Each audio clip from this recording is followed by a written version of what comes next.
Macam ni cara Yuhan, ha? Lari dari I. Ha? Ha? Pengecut ke? Ah, pengecut.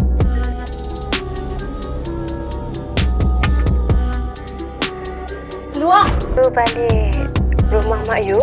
Sebab you nak minta izin kahwin dengan I ke? Keluar! You okey tak okey? Demam ke? Ha? Larilah tak sayang. You kan bakal jadi suami I.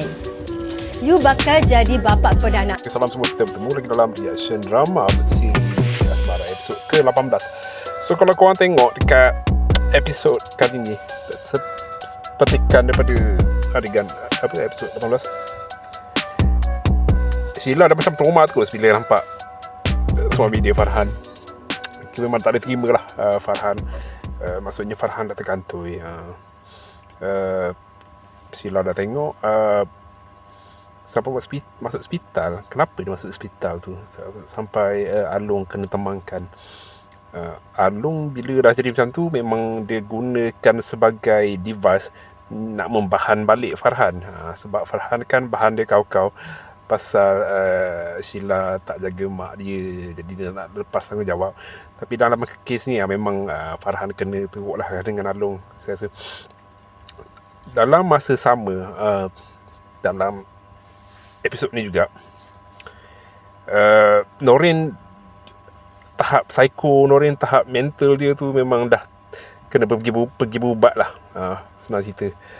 Sebab dia, kalau korang tengok dalam episod sebelum ni, mak dia punya marah, lepas tu dia dedahkan yang dia dah terlanjur, bukan terlanjur lagi lah, dia tahap mengandungkan anak Farhan, Norin ni. Tak tahu lah betul ke tak mengandung tu, tapi Norin dia menerima keadaan tu macam mengandung tu. Dalam kepala dia yang Farhan ni memang akan jadi suami dia, kena kahwin dengan dia sebab Farhan ialah bapa kepada anak yang dikandung tu. Jadi macam mana Farhan nak menghadapi seorang yang psycho macam Norin ni? Itulah masa awal-awal berskandal, dia tak nampak benda ni, dia tak fikir konsekuensi dia. Dia tak fikir kesan dan akibatnya.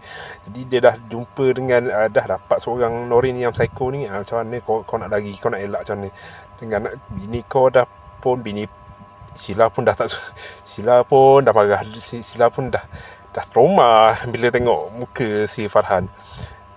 Jadi macam kalau tengok secara kasar, mungkin Sheila nak berpisah dengan Farhan, tapi mungkin penulis dia bagi happy ending lah, bagi Farhan berubah ke. Tapi yang menjadi masalahnya ialah Norin ni macam mana nak mengelakkan dari Norin ni yang dah psycho ni.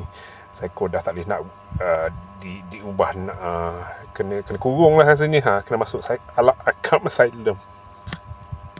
Jumpa lagi.